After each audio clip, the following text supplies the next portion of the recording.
제가 시를 한 편 준비를 했습니다. 여러분들 이렇게 표정들이 다 생뚱맞은 표정인데 제가 참고로 제가 지은 시는 아닙니다. 오해는 마시고 제가 한번 낭독하겠습니다.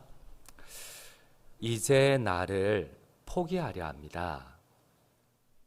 늘 함께하는 절망과 어둠 속에서 기약 없는 꿈과 희망 바라보며 언젠가 이루어지리란 막연함으로 애써나 지탱해 왔지만 변하지 않는 현실과 더욱더 잦아지고 짙어지는 한숨 앞에 너무나 무기력한 나 바라보아야 함이 참으로 슬프고 고통스러웠기에 이제 곧 이루어지리라 의심치 않았던 간절한 바람. 남들 앞에 자신 있게 이야기하지만 정작 나는 그 앞에서 당당하지 못했습니다. 바람은 어디까지나 이루어질 수 없는 바람이었음을 이제 분명 후회와 절망의 고통 속에 호흡 멈추는 그 시간까지 이 순간 자책하며 나 숨긴 채 살아야 하는 아픔, 그 대가를 치러야 하겠지요. 하지만 나 담담히 그 아픔 받아들이렵니다. 슬프게도 강물이 그슬러 오르지 못하듯 세상 그슬러 오를 수 없다는 사실 깨달았기에 그냥 흐르는 대로 비 내리면 비 맞고 눈 내리면 눈 맞고 바람 불면 바람 맞으며 그냥 그렇게 살으렵니다. 아무 일 없었다는 듯. 결국 이렇게 나를 버리고 세상 흐름에 묻혀버릴 것을 왜 진작 포기하지 않았던가? 왜 그토록 힘겹게 몸부림쳤던가? 왜 그리도 미련했던가? 이리도 홀가분한 것을. 이 시는 한영기님의 독백이라는 시입니다. 이 시는 자기가 아무리 꿈을 가져봤지만은 아무리 노력했지만은 이 세파의 흐름 앞에 어쩔 수 없었던 자기가 포기할 수밖에 없었던 초라한 모습을 노래합니다. 세파에 밀리고 밀려 떠내려가는 자기 인생을 바라보며 그냥 절망을 수용하겠다. 이제 더 이상 꿈을 노래하지 않겠다. 이제 내일이면 조금 낫겠지. 내일이면 괜찮아질 거야. 애써 태연한 척하며 신랄과 같은 희망을 붙잡습니다. 그러나 또 인생 가운데 깨닫게 됩니다. 야, 이것마저도 욕심이었구나. 결국 이렇게 실패할 것을. 또 다른 절망이었음을 깨닫고는 그렇구나. 인생이란 역전이 없구나.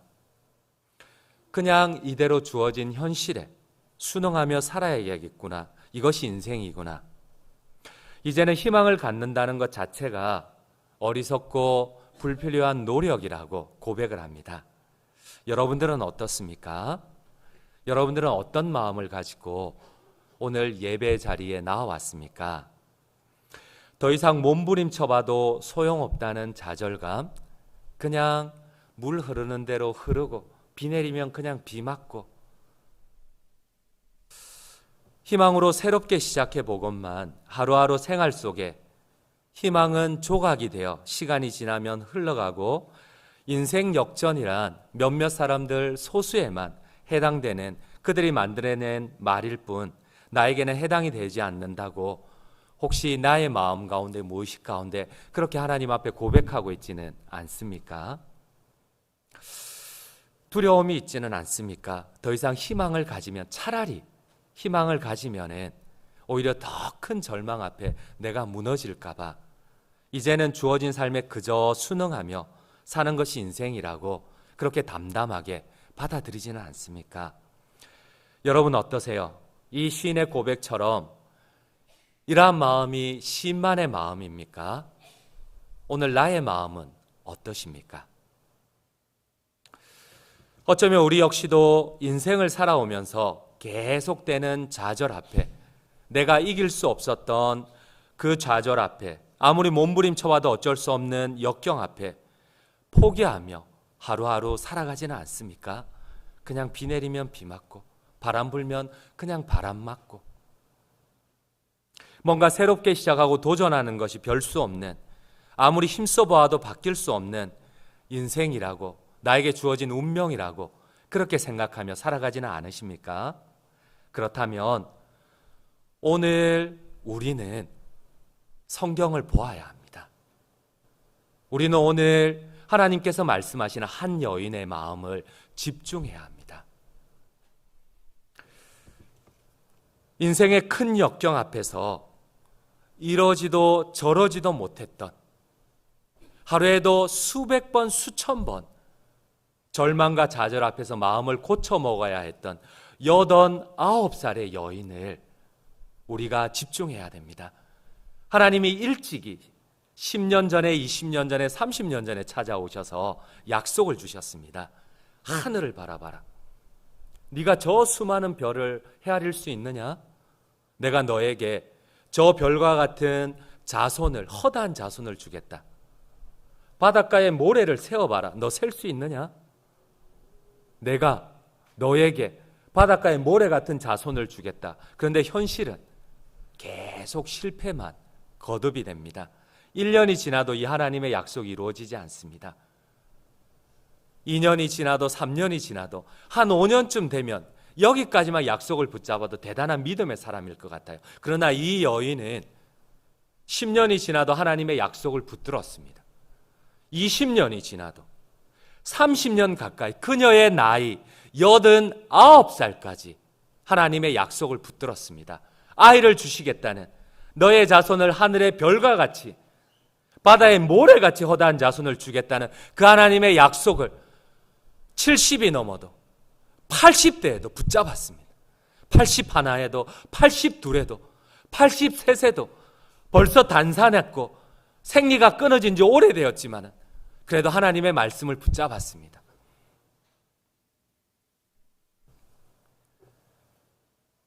이 여인은 우리처럼 똑같은 독백을 합니다.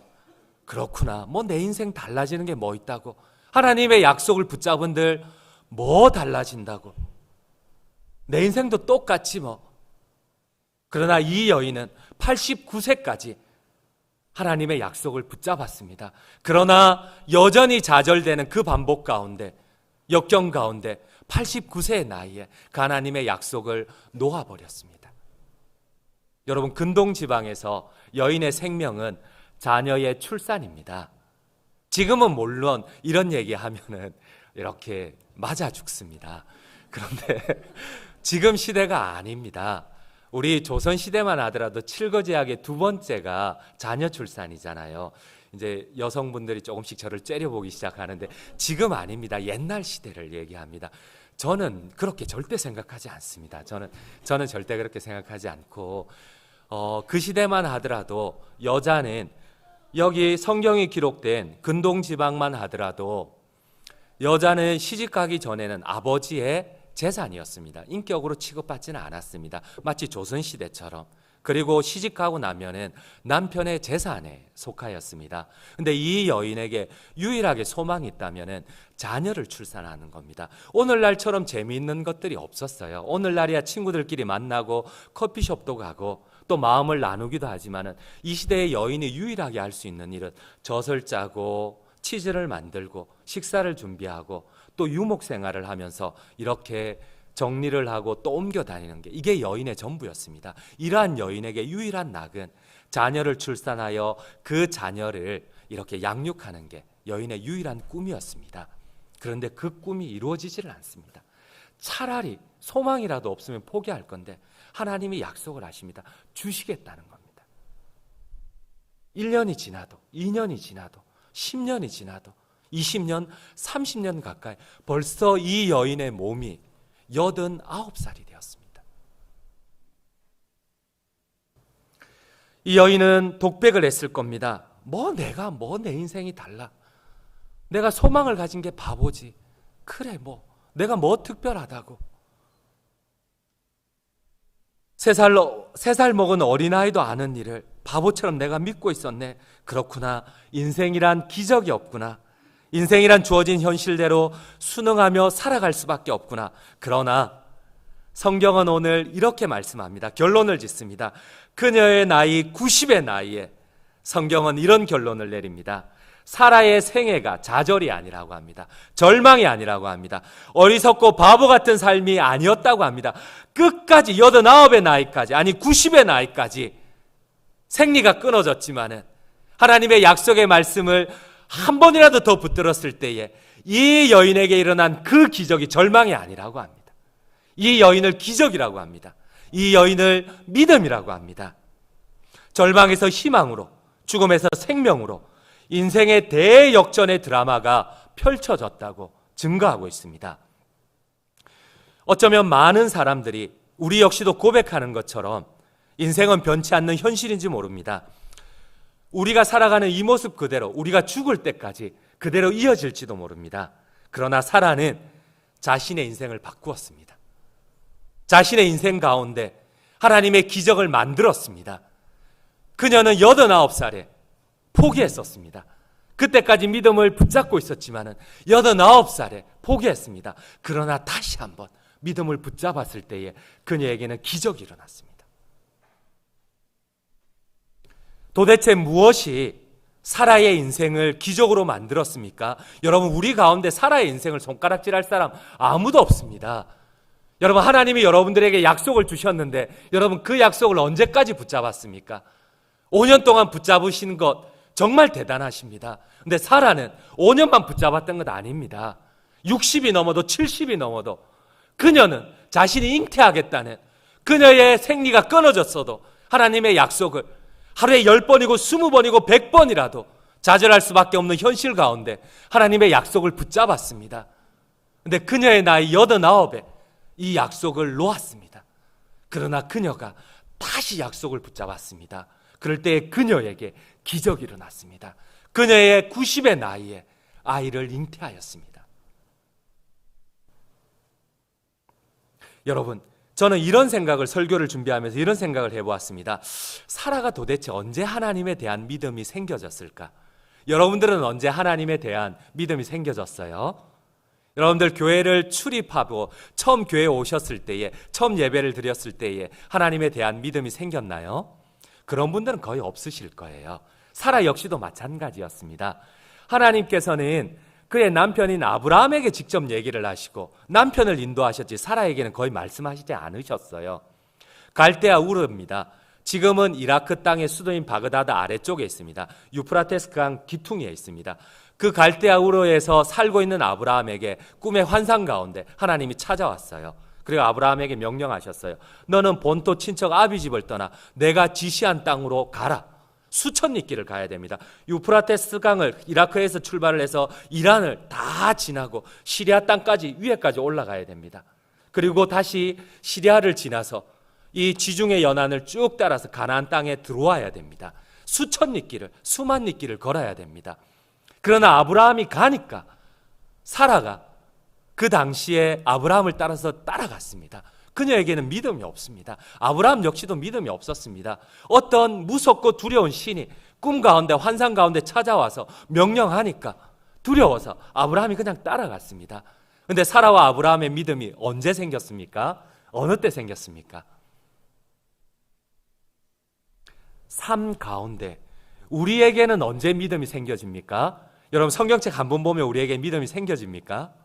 저는 그렇지 않더라고요. 제 인생을 돌아보면 저는 한 번 예배 드렸다고 믿음이 생겨지지 않았습니다. 저는 계속해서 삶 가운데 하나님을 경험하고 하나님을 체험하고 내 삶 가운데 역사하셨던 하나님의 경험이 많아졌을 때에 그때 하나님에 대한 확고한 믿음이 생겨지더라고요. 여러분은 어떻습니까? 아브라함과 사라는 어땠을 것 같습니까? 하나님이 약속한 가나안 땅으로 갔는데 그 약속한 땅 축복이 임해야 되는데 축복이 임하지 않습니다. 기근이 오고 흉년이 옵니다. 하나님만 의지해야 되는데 그들의 눈에는 하나님만 의지할 수 없습니다. 당면한 현실 때문에 당장 먹고 살아야 되니까 하나님 앞에 기도하기보다는 자신의 힘으로 해결하려고 합니다. 그 당시에 풍년이 들었던 이집트까지 하나님의 약속하신 그 땅을 버리고 아브라함과 사라가 내려오게 됩니다. 그런데 사라가 너무 아름다웠어요. 성경에 보니까 사라가 지나갈 때마다 남자들이 이 사라의 미모에 집중을 합니다. 아브라함도 잘 알고 있었어요. 그래서 아브라함이 이 이집트에 내려갔을 때 이집트 전체가 흔들려 버렸습니다. 사라의 미모가 이집트 왕이었던 바로의 귀에까지 들리기 시작합니다. 그때 아브라함이 한 가지 묘책을 생기기 시작합니다. 여러분들, 이때 사라의 나이가 애굽으로 내려갈 때 나이가 65세였습니다. 65세 오늘날로 말하면 이렇게 할머니는 아니죠. 할머니는 아닌데 65세의 나이에 온 애굽을 뒤흔들 정도의 미모를 가지고 있었는가 봐요. 근데 이해는 됩니다. 우리 성도님들도 60이 넘어도 예쁘신 것 보면은 아마 사라도 예뻤을 것 같아요. 빨리 성경을 보도록 하겠습니다. 창세기 12장 12절 13절 말씀을 같이 한번 읽도록 하겠습니다.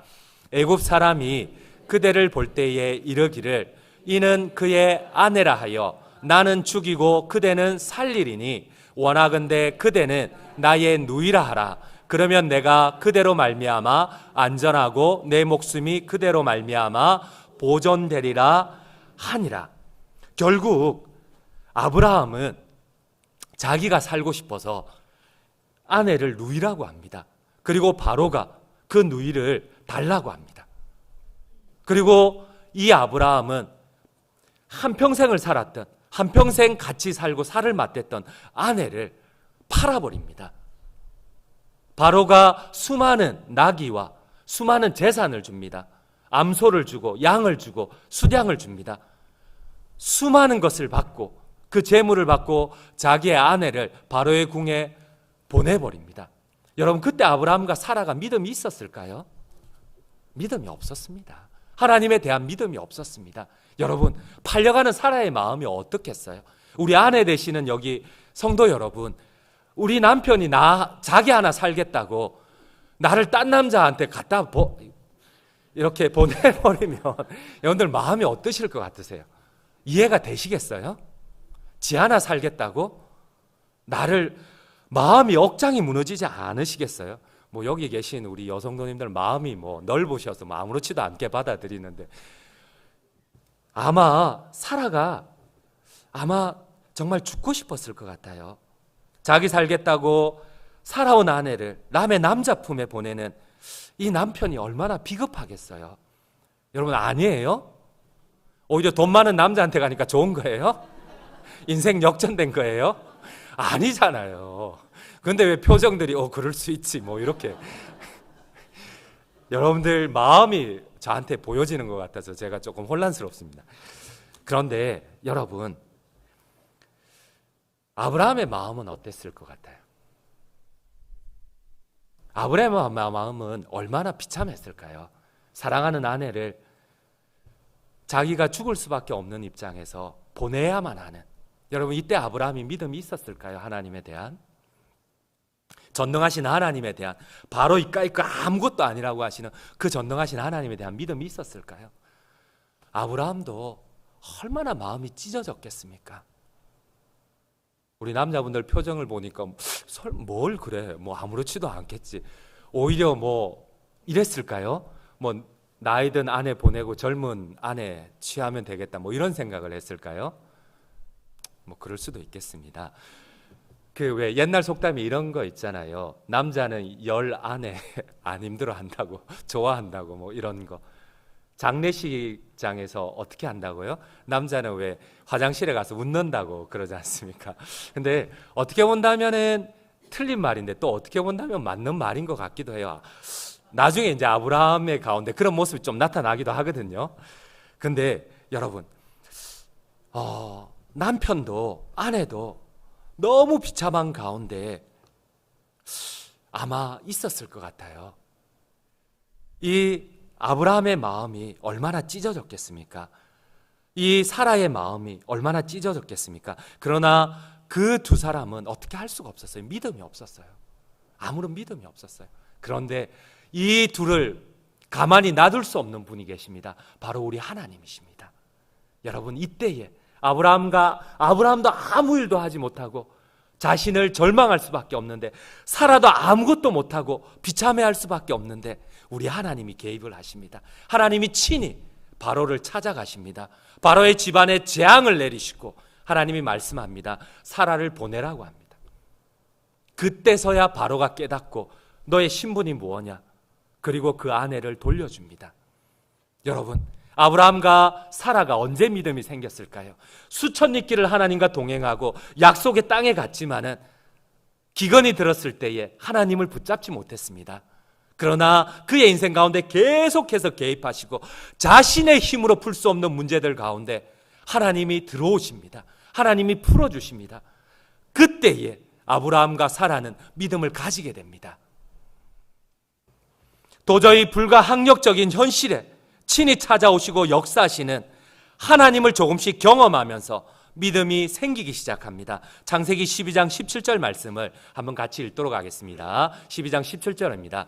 여호와께서 아브라함의 아내 사레의 일로 바로와 그 집에 큰 재앙을 내리신지라. 아브라함이 아무것도 할 수 없었어요. 사라가 아무것도 할 수 없었어요. 자신의 연약함 앞에서 하나님을 믿는 믿음을 내비칠 수 없었습니다. 전능하신 하나님을 의지했으면 아내를 안 보냈죠. 믿음이 있었으면 아내를 안 보냈죠. 믿음의 조상이 오랜 시간 동안 하나님과 동행했지만 그렇다고 믿음이 없었어요. 믿음의 어머니인 사라가 오랜 시간 동안 하나님과 동행했지만 믿음이 없었어요. 오늘 성경은 다음과 같이 증거합니다. 그러나 사라가 89가지 제대로 믿음이 없었어요. 그런데 90의 나이에 믿음을 가졌어요. 믿음을. 하나님에 대한 믿음을 90이 다 되어서 가졌다니까요. 오늘 성경은 다음과 같이 증거합니다. 히브리서 11장 11절 말씀을 같이 한번 읽도록 하겠습니다. 믿음으로 사라 자신도 나이가 많아 단산하였으나 잉태할 수 있는 힘을 얻었으니 이는 약속하시는 일을 미쁘신 줄 알았습니다. 여러분, 사라가 단산했어요. 경수가 끊어진 지, 생리의 기능을 끊어진 지 한참이 되었어요. 자기 몸을 누구보다도 잘 알았어요. 그러나 그가 90의 나이에 믿음을 가졌어요. 진짜 믿음을 가졌다니까요. 그래서 그의 몸에 기적이 일어났습니다. 히브리서는 믿음의 장애, 믿음의 그장들의 반열에 사라를 올려놓고 있습니다. 우리가 믿음의 조상 아브라함 이러지 사라 얘기하지 않습니다. 그런데 오늘 히브리서는 그 안에 사라의 이름을 히브리서 11장에 믿음의 거장들의 반열에 올려놓고 있다는 겁니다. 사라도 죽은 자 같은 몸을 가지고 있었으나 우리 한번 히브리서 11장 12절 말씀을 함께 같이 한번 읽도록 하겠습니다. 11장 12절입니다. 네, 이러므로 죽은 자와 같은 한 사람으로 말미암아 하늘의 허다한 별과 또 해변의 무수한 모래와 같이 많은 후손이 생육하였느니라. 성경은 뭐라고 얘기합니까? 죽은 시체와 같은 사라였다고 합니다. 죽은 시체와 같은 사라, 89의 나이, 죽은 시체와 같은 사라였다고 합니다. 그런데 죽은 자 같은 사라가, 시체와 같은 사라가 믿음을 가짐으로 말미암아 생명의 기적을 잉태하였다고 합니다. 여러분, 오늘 나의 마음은, 나의 영혼은 죽은 자 같지 않습니까? 비 내리면 비 내리는 대로, 바람 불면 바람 부는 대로 그냥 맞고, 이전에 경험한 것들이 실패가 자꾸 반복이 되니까 그 경험 그대로 나를 내버려 두는 것 아닙니까? 의심은 약속한 것이 자꾸 이루어지지 않고 반복되면 더 이상 이게 습관이 되어서 우리가 믿음을 가지지 않습니다. 그래서 믿음은 그 사람의 경험이라고 얘기하는 이유가 그 경험 안에서만 믿음을 가지기 때문에 그렇습니다. 여러분, 나의 경험은 어떻습니까? 나의 하나님 경험은 어떻습니까? 이 정도입니까? 이 정도입니까? 어느 정도입니까? 그 경험 안에서만 우리는 하나님을 제한합니다. 사라 역시도 마찬가지였습니다. 창세기 12장에 하나님 분명히 약속합니다. 하늘의 무뼈를 보라, 해변의 모래를 보라, 너의 자손을 창대하게 하겠다. 그런데 12장의 약속을 받았는데 시간이 자꾸 지나니까, 물론 우리는 그 사람들 손가락질 할 수 없습니다. 그 사람들은 10년이고 20년이고 믿음을 가졌습니다. 그런데 자꾸 하나님의 약속이 이루어지지 않자 창세기 15장에 가서 하갈이 이렇게 합니다. 사라가 이렇게 얘기합니다. 자기의 방법대로 하나님의 약속을 이루어갑니다. 하나님께서는 분명히 사라를 통하여서 자식을 주겠다고 했는데 사라가 어떻게 합니까? 나는 아닌 것 같다. 내 여정 젊고 아름다운 이 하갈을 통하여서 우리의 후손을 주는 것 같다. 이렇게 얘기를 합니다. 자기의 방법대로 하나님의 약속을 풀어내려고 합니다. 여러분, 그런데 이 약속 앞에 아브라함도, 제가 아까 그랬잖아요. 남자는 늑대라는 게, 이 믿음의 조상이, 이 아내가 이렇게 사라가 이 여종을 데리고 들어가서 자녀를 잉태하라 이러면, 이 딱 믿음의 조상이 이러면 얼마나, 아니야, 우리는 하나님의 약속을 붙들어야 돼, 이래야 되는데, 성경에 보면 그 즉시로 하갈을 데리고 들어갔다고 합니다. 한번 성경을 보겠습니다. 여러분들이 표정이 저를 못 믿겠다는 표정인데, 창세기 16장 2절 말씀을 같이 보도록 하겠습니다. 16장 2절입니다. 사레가 아브라함에게 이르되 여호와께서 내 출산을 허락하지 아니하셨으니 원하건대 내 여종에게 들어가라. 내가 혹 그로 말미암아 자녀를 얻을까 하노라 하매 아브라함이 사라의 말을 들으니라. 함에 즉시로 히브리어 원어를 보면 함에 그러자 아브라함이 데리고 들어갔다고 합니다. 우리 남자 성도님들은 그런 분 하나도 없죠. 딱 아내가 아무리 그렇게 얘기를 해도 싫다, 나는 오직 당신 한 사람밖에 없다. 죄송합니다. 이렇게 하셔야 돼요. 아니다, 하나님의 약속을 붙들어야 된다, 이렇게 해야 되는데, 이 믿음의 조상이라는 아브라함이 이 아내가 얘기를 하면은 안 돼, 그래도 하나님을 신뢰해야 돼, 이렇게 하지 않았다는 겁니다. 믿음의 조상이라는 분이 즉시로 데리고 들어갔습니다. 여러분, 우리는 아브라함과 사라를 통하여서 의심이 생기고 초조하면은 하나님의 약속을 붙잡는 게 아니고 자꾸만 우리의 생각으로 하나님의 약속을 해결하려고 합니다. 여러분, 나는 어떻습니까? 오늘 성경은 사라의 형편에 대해서 이렇게 얘기를 합니다. 하나님께서 창세기 12장에 말씀하셨던 하나님 계속 말씀하시면서 이제는 사라의 나이 89세가 되었습니다. 18장에 다시 하나님이 찾아오십니다. 우리 18장 10절 말씀을 같이 읽도록 하겠습니다. 창세기 18장 10절입니다. 그가 이르시되 내년 이맘때 내가 반드시 내게로 돌아오르니 내 아내 사라에게 아들이 있으리라 하시니 사라가 그 뒤 장막문에서 들었더라. 여러분, 사라가 89의 나이입니다. 딱 이때가 89입니다. 그런데 그때에 하나님이 뭐라고 합니까? 내년에 내가 진짜 이번에 아들을 잉태하겠다는 겁니다. 그런데 사라가 어떻게 반응했습니까? 웃었습니다. 우리 다음 절을 같이 보겠습니다. 18장 11절입니다. 아브라함과 사라는 나이가 많아 늙었고 사라에게는 여성의 생리가 끊어졌는지라. 여러분, 사라는 자기 몸이 어떤지 잘 압니다. 생리가 벌써 오래되었습니다. 단산되었습니다. 그런데 하나님이 얘기합니다. 내년에 네가 반드시 아들을 낳겠다고 합니다. 여러분, 사라가 이때 웃습니다. 여러분, 하나님께 감사해서 웃었을까요? 아닙니다. 히브리어 원어에 보면은 하나님을 조롱하는 웃음입니다. 하나님 장난치십니까? 하나님, 지금 내가 내 몸을 잘 아는데 벌써 얼마나 오래되었는데 하나님 지금 장난치세요? 여러분, 그렇지 않겠어요? 하나님이 지금 몇 번씩이나 찾아오셨어요. 그런데 하나님이 내년에 이제 반드시 네가 아이를 잉태하겠다고 했을 때 사라는 자기 몸을 잘 알았습니다. 그런데 사라가 그 상황 가운데 다시 믿음을 붙잡았습니다. 그 상황 가운데 오늘 성경이 증거합니다. 죽은 자 같은, 시체와 같은 그 몸이 다시 믿음을 붙잡았을 때에 그 몸 가운데 기적이 일어나고 믿음의 조상의 반열에 두 사람이 올라갔다는 겁니다. 여러분, 아멘이십니까? 여러분, 나는 무엇을 붙잡고 있습니까? 나의 경험을 붙잡습니까? 하나님의 말씀을 붙잡습니까? 우리가 왜 예배 드립니까? 우리는 좌절하고 우리는 계속 하나님의 꿈이 꺾이게 되면은 내 생각, 내 경험 안에서 하나님의 약속을 자꾸만 제한을 합니다. 근데 하나님께서 우리를 예배의 자리로 나오라고 합니다. 말씀의 자리로 나오라고 합니다. 그 말씀 가운데 내 생각을 내려놓으라고 합니다. 하나님의 음성을 들으라고 합니다. 하나님의 말씀 앞에 다시 소망을 가지고 생명의 그 말씀을 붙들라고 하십니다. 여러분, 아멘이십니까? 이 예배 가운데 하나님의 말씀을 들으셔야만 됩니다. 이 예배 가운데 하나님의 약속을 다시 한번 붙드셔야 됩니다. 여러분, 이 시간 한번 우리가 찬양했으면 좋겠습니다.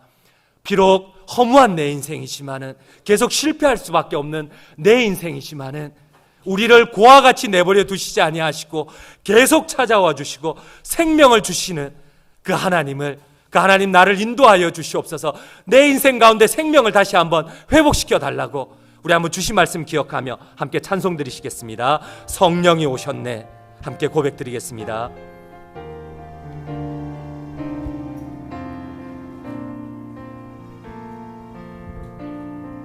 허무한 시절 지날 때, 깊은 한숨 내쉴 때, 그런 풍경 보시며 하나님의 약속을 붙들기 원합니다. 고와 같이 너희를 버려두지 않으리. 그렇습니다, 주님. 우리와 영원히 함께하여 주시옵소서. 우리 다시 한번 고백합니다. 허무한 시절 지날 때, 허무한 시절 지날 때, 깊은 한숨 내쉴 때, 그런 풍경 보시며 단식하는 분이네. 고와 같이 너희를 버려두지 않으리. 내가 너희와 영원히 함께하리라. 함께 고백하기 원합니다. 성령이 오셨네. 성령이 오셨네. 성령이 오셨네. 내 주에 성령이 오셨네. 우리 인생 가운데 친히 찾아오셔서 그 나라 꿈꾸게 하시네. 다시 한번 고백합니다. 억눌린 자 갇힌 자, 자유함이 없는 자, 피난처가 되시네. 성령님 계시네. 주의 영이 계신 곳에, 그렇습니다, 우리 가운데 참 자유가 있다네.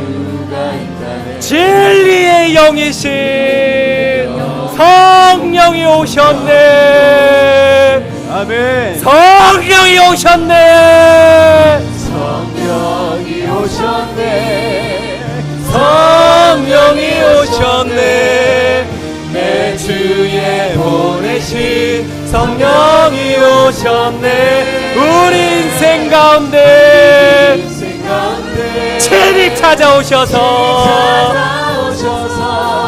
그 나라 꿈꾸게 하신 성령이 오셨네. 성령이 오셨네. 성령이 오셨네. 내 주에 보내신 성령이 오셨네. 우리 인생 가운데 주님 친히 찾아오시옵소서. 그 나라 꿈꾸게 하여 주시옵소서. 성령이 오셨네. 성령이 오셨네. 성령이 오셨네. 내 주에 보내신 성령이 오셨네. 우리 인생 가운데, 그렇습니다, 주님 찾아오시옵소서. 주님의 나라 꿈꾸게 하여 주시옵소서. 그 나라 꿈꾸게 하시네. 그 나라 꿈꾸게 하시네.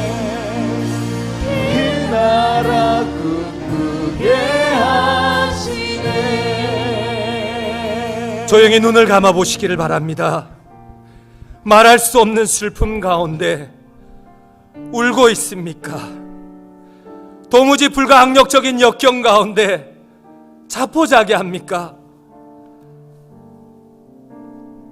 계속 절망이 반복되니까 그냥 순응합니까? 그냥 흐르는 대로 흘러갑니까? 그게 오히려 마음 편합니까? 이게 믿음이 아니라고 하십니다. 이 시간 주님의 음성에 집중해 보시기를 바랍니다. 우리를 고와 같이 버려두지 않겠다는 그 하나님의 약속 앞에 다시금 나아가기를 원합니다. 이 시간 주님께서 나에게 무엇이라고 말씀하시는지, 예배 가운데 주님께서 나에게 어떻게 말씀하시고 깨닫게 하시는지 이 시간 주님께 집중해 보시기를 바랍니다.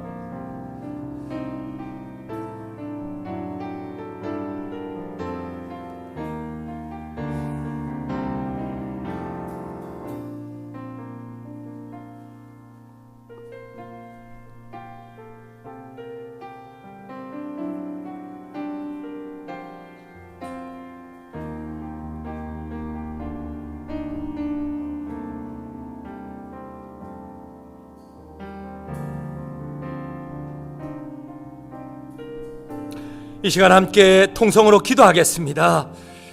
주님, 찾아와 주시옵소서. 고와 같이 나를 버려두지 마시옵소서. 주님, 나와 영원히 함께하여 주시옵소서. 새로운 생명을 주시옵소서. 시체와 같은 나를, 나의 마음을, 나의 영혼을 만져주시옵소서. 죽은 자 같은 제게 소망을 주시옵소서. 억눌린 자, 갇힌 자, 자유함이 없는 자, 주님 피난처가 되어 주시옵소서.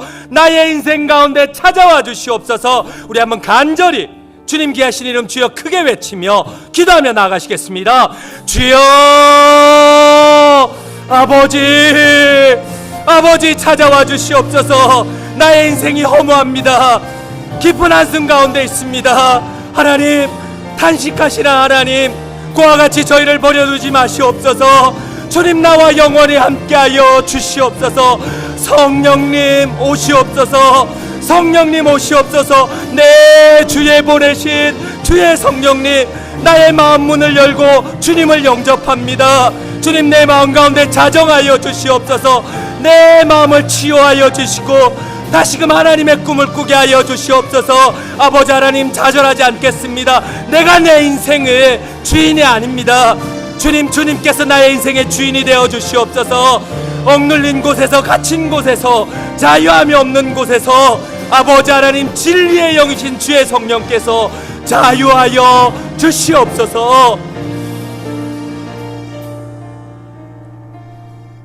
참으로 귀하신 주님, 고와 같이 버려두지 아니하시고 이 길 가운데 함께 하신 주님을 찬양합니다. 아버지 하나님, 10번이고 20번이고 100번이라도 주의 말씀으로 일어서겠습니다. 주의 성령님, 이 시간 우리의 마음 문을 열 때에 자정하시고 충만히 임재하여 주시옵소서. 감사드립니다. 그리스도 예수 이름 받들어 간절히 기도드립니다.